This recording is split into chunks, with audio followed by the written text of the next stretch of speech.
मनुष्य के सपने में मरे हुए लोग दिखाई देने पर मिलते हैं, ये 7 संकेत कभी भी नजरअंदाज न करें।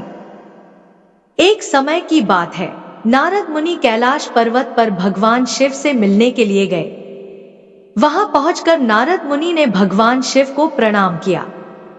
भगवान शिव ने बड़े प्रेम से नारद मुनि का आदर सत्कार किया और पूछा, नारद मुनि, तुम्हारा कैलाश पर्वत पर आने का क्या प्रयोजन है?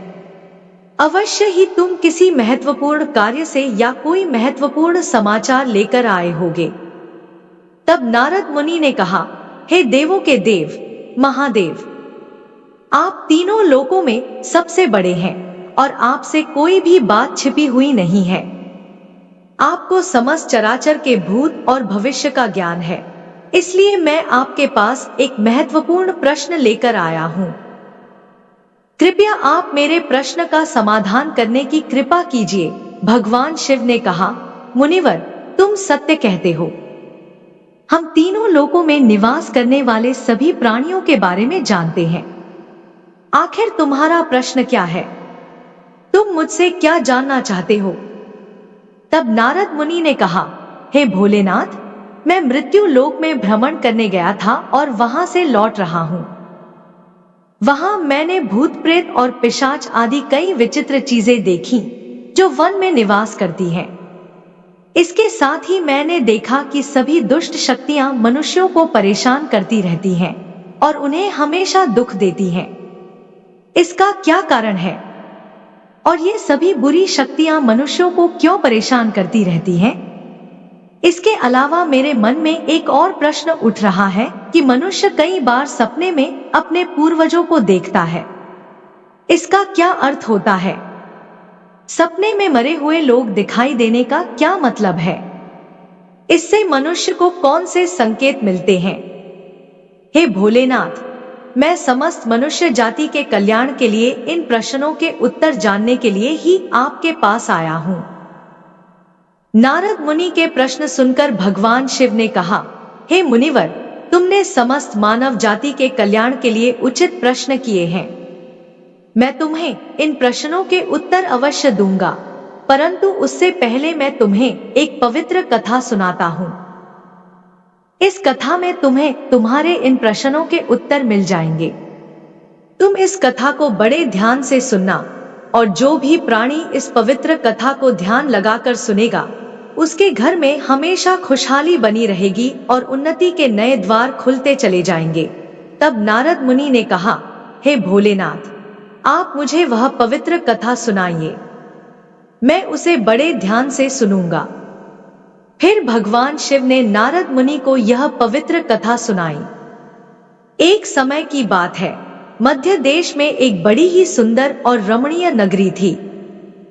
उस नगरी में एक व्यापारी अपने 4 भाइयों के साथ रहता था। व्यापारी और उसके सभी भाइयों का विवाह हो चुका था और वे सभी मिलजुल कर बड़े प्रेम से रहते थे।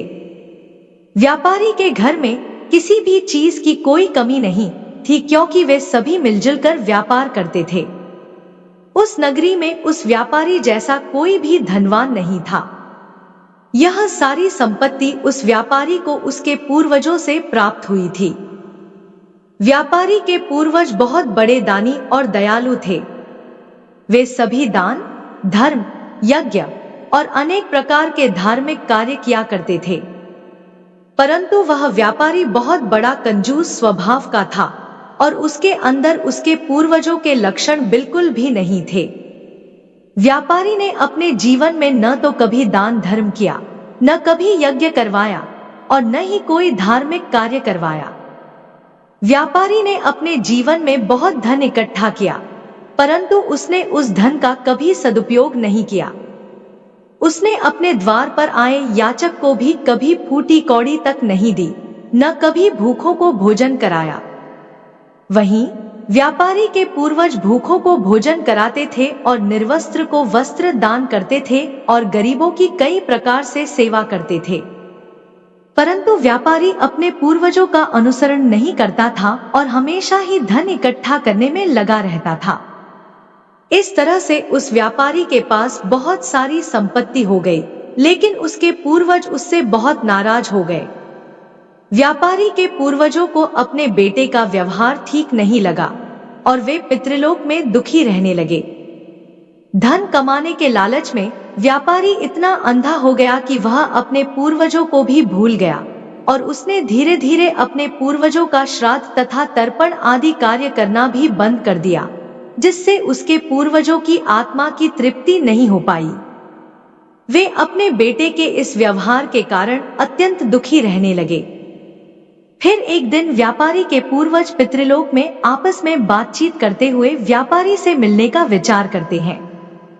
सभी पूर्वज इकट्ठे होकर धर्मराज के पास जाते हैं और उनसे हाथ जोड़कर प्रार्थना करते हैं, हे धर्मराज, हमारे पुत्र की बुद्धि भ्रष्ट हो गई है। धीरे धीरे वह धन कमाने की लालसा में हमें भूल चुका है, जिससे हमारी संतुष्टि नहीं हो रही है। कृपया हमें हमारे पुत्र से मिलने की अनुमति दें। हम अपने पुत्र को समझाकर कुछ समय बाद वापस लौट आएंगे और उसे शास्त्र का ज्ञान देकर आएंगे। तब धर्मराज ने उन्हें आज्ञा देते हुए कहा, दिव्य आत्माओं, तुम तुम्हारे पुत्र से मिलने के लिए तो नहीं जा सकते हो, परंतु तुम उसे सपने के माध्यम से संकेत जरूर दे सकते हो। धर्मराज की यह बात सुनकर सभी पितृगण सहमत हो जाते हैं और एक एक करके अपने पुत्रों के सपनों में जाकर उन्हें दर्शन देते हैं। सबसे पहले वे अपने बड़े पुत्र, जो कि एक व्यापारी था, के सपने में जाकर दर्शन देते हैं और संकेत देते हैं, परंतु उसका बड़ा बेटा उन संकेतों को समझ नहीं पाता और अगले ही दिन वह उस सपने को भूल जाता है। वह अपने पितरों द्वारा दिए गए संकेतों को नजरअंदाज कर देता है। फिर पितृगण अपने अन्य पुत्रों के सपनों में जाकर उन्हें भी संकेत देते हैं, लेकिन वे भी उन संकेतों को समझ नहीं पाते और नजरअंदाज कर देते हैं। कोई भी अपने पूर्वजों द्वारा दिए गए संकेतों को नहीं समझ पाता, जिससे पितृगण नाराज हो जाते हैं। व्यापारी और उसके सभी भाई धन के लालच में पूरी तरह अंधे हो चुके थे, इसलिए वे अपने पूर्वजों द्वारा दिए गए संकेतों को नहीं समझ सके। फिर भगवान शिव कहते हैं, सुनो मुनिवर, इस प्रकार पितृगण के सपनों में दर्शन देने के कुछ ही दिनों बाद उस व्यापारी को व्यापार में नुकसान उठाना पड़ता है। धीरे धीरे उसका व्यापार चौपट हो जाता है और उसकी सारी संपत्ति नष्ट हो जाती है। इसके कारण उन भाइयों में झगड़े होने लगते हैं। वे अपने पूर्वजों द्वारा जमा की गई सारी जमीन जायदाद और यहाँ तक कि अपने घरों को भी बेच डालते हैं। वे पूरी तरह से बर्बाद हो जाते हैं और सभी भाई अलग अलग हो जाते हैं। अपना पालन पोषण करने के लिए वे अलग अलग हो जाते हैं। उधर स्वर्गलोक में पितृगण अपने पुत्रों की दुर्दशा देखकर बहुत कष्ट अनुभव करते हैं। यह दृश्य देखकर वे अत्यंत दुखी और उदास हो जाते हैं और फिर से धर्मराज के पास जाकर कहते हैं, हे धर्मराज, हमसे अपने पुत्रों की ऐसी दुर्गति देखी नहीं जाती। हमारे द्वारा किए गए सभी पुण्य कर्मों को उन्होंने नष्ट कर दिया है।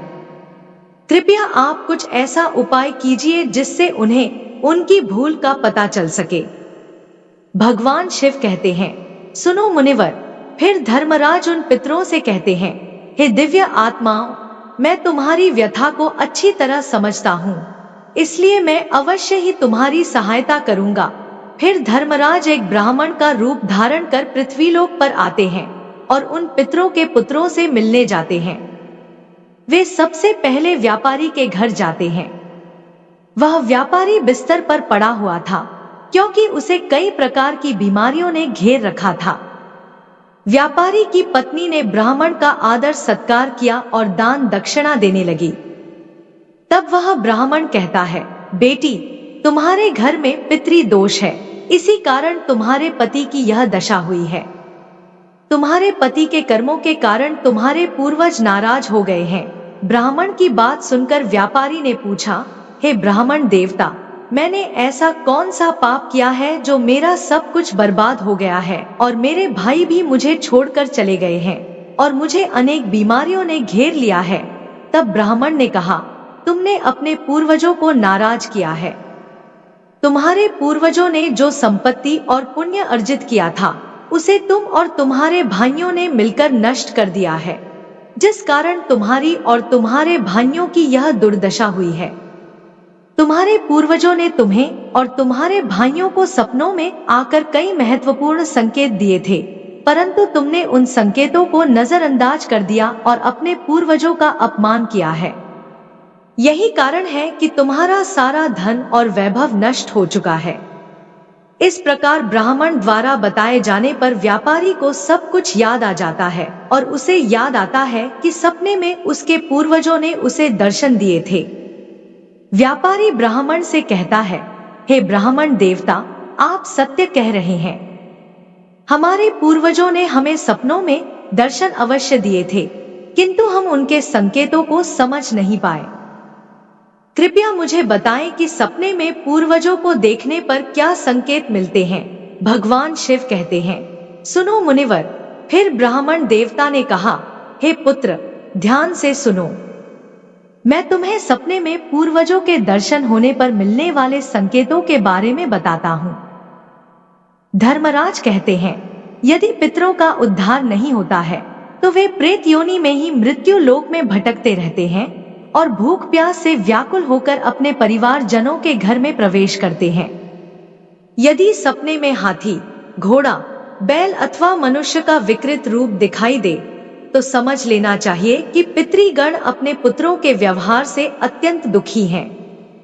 जो मनुष्य पशु पक्षियों को अन्न का दान नहीं करता है उसके पितृ अत्यंत दुखी होते हैं और पशुओं का रूप धारण करके सपनों में दर्शन देते हैं।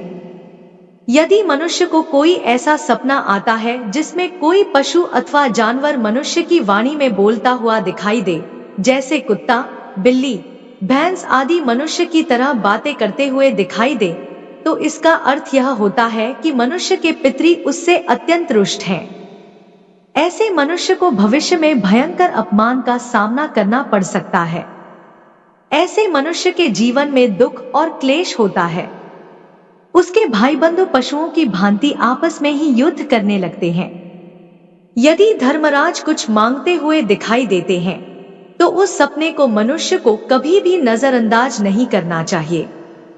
इसका अर्थ यह होता है कि उसके पूर्वज असंतुष्ट हैं और उनकी पितृलोक में तृप्ति नहीं हो रही है। जिस मनुष्य को सपने में उसके मृत पूर्वज कुछ मांगते हुए दिखाई देते हैं उसका सारा अन्न भंडार धीरे धीरे समाप्त हो जाता है और वह दरिद्रता में पड़ जाता है तथा उसकी हालत एक भिखारी के समान हो जाती है। इसलिए उस मनुष्य को तुरंत अन्न का दान करना चाहिए जिससे उसके मृत पूर्वज संतुष्ट हो सके। यदि सपने में कोई पूर्वज क्रोधित अवस्था में दिखाई देता है तो उस मनुष्य के पूर्वज उसके कार्यों से संतुष्ट नहीं होते और वह मनुष्य जो भी काम धंधा करता है उसमें उसे नुकसान उठाना पड़ता है और उसके द्वारा किए गए सभी कार्य व्यर्थ हो जाते हैं तथा उनका कोई फल उसे प्राप्त नहीं होता है। यदि सपने में पूर्वज दिखाई देते हैं और अचानक से अदृश्य हो जाते हैं तो समझना चाहिए कि आने वाले समय में उस व्यक्ति पर कोई बड़ा संकट आने वाला है। यदि सपने में कोई व्यक्ति अपने मृत परिजनों को रोता हुआ देखता है तो उसके पूर्वज उसे संकेत दे रहे हैं कि भविष्य में उसे नुकसान उठाना पड़ेगा और उसका सारा धन वैभव नष्ट हो जाएगा। उसे भयंकर दरिद्रता का सामना करना पड़ेगा। आने वाले संकट की घड़ी को देखकर पूर्वज सपने में रोते हुए दिखाई देते हैं। यदि सपने में पूर्वज गंदे और मैले वस्त्र पहने हुए दिखाई देते हैं तो यह निश्चित है कि उस व्यक्ति का सारा धन नष्ट हो जाएगा और वह धनहीन हो जाएगा। तब वह ब्राह्मण देवता कहता है, हे पुत्र, यदि तुम्हें भी इस प्रकार के सपने दिखाई पड़ते हैं तो तुम्हें अपने पूर्वजों को प्रसन्न करने के लिए दान, धर्म, श्राद्ध आदि कर्म करने चाहिए, जिससे तुम्हारे सभी कष्ट दूर होंगे। ब्राह्मण की बात सुनकर उस व्यापारी को अपनी गलती का एहसास हो जाता है और वह तुरंत ही अपने भाइयों के पास जाकर ब्राह्मण देवता के द्वारा बताई गई बात बता देता है। फिर सभी भाइयों को समझ में आ जाता है कि उनके पूर्वज उन्हें सपने में आकर संकेत दे रहे थे। तब वे सभी भाई मिलकर नदी के तट पर जाते हैं और अपने पूर्वजों के लिए श्राद्ध, तर्पण, दान दक्षिणा आदि कार्य करते हैं और अपने पितरों को संतुष्ट करते हैं। फिर एक दिन उनके पूर्वज उनके सपने में आकर उन्हें दर्शन देते हैं और उन्हें नाना प्रकार के संकेत देते हैं। भगवान शिव कहते हैं, हे मुनिवर, जब मनुष्य के पूर्वज संतुष्ट हो जाते हैं तब मनुष्य को अनेक प्रकार के संकेत प्राप्त होते हैं। यदि सपने में मृत परिजन अपने या अपने परिवार वाले के सिर पर हाथ फेरते हुए दिखाई देते हैं तो इसका अर्थ यह है कि उसके पूर्वज बहुत ही प्रसन्न हैं और यह संकेत दे रहे हैं कि उस व्यक्ति के जीवन में बहुत ही अच्छा समय आने वाला है। यदि पूर्वज मनुष्य की ओर हाथ बढ़ाते हुए दिखाई देते हैं तो पूर्वज यह संकेत दे रहे हैं कि मनुष्य जो भी काम कर रहा है उसे उस कार्य में सफलता अवश्य मिलेगी। यदि सपने में पूर्वज स्वस्थ दिखाई देते हैं, उनके मुख पर तेज होता है और उनके वस्त्र चमकीले और सफेद रंग के होते हैं तो यह समझना चाहिए कि उन पितरों को मुक्ति मिल चुकी है। अगर सपने में पूर्वज दूर आकाश में बादलों के बीच बैठे हुए दिखाई देते हैं तो यह शुभ संकेत है। मनुष्य के पूर्वज अत्यंत प्रसन्न हैं और उसे आशीर्वाद दे रहे हैं। इस प्रकार से उन सभी भाइयों को पूर्वजों के द्वारा शुभ संकेत प्राप्त होते हैं और उनका खोया हुआ सारा धन संपत्ति धीरे धीरे वापस मिल जाती है। सभी भाई मिलजुल कर एक साथ रहने लगते हैं और सुखपूर्वक अपना जीवन व्यतीत करते हैं। भगवान शिव कहते हैं, हे मुनिवर, जिस घर के पूर्वज खुश रहते हैं उस घर में सुख, संपत्ति और खुशहाली होती है और जिस घर के पूर्वज दुखी रहते हैं उस घर के मनुष्य कई समस्याओं से घिरे रहते हैं। हर हर महादेव। अगर वीडियो पसंद आई तो हमारे चैनल को सब्सक्राइब करें।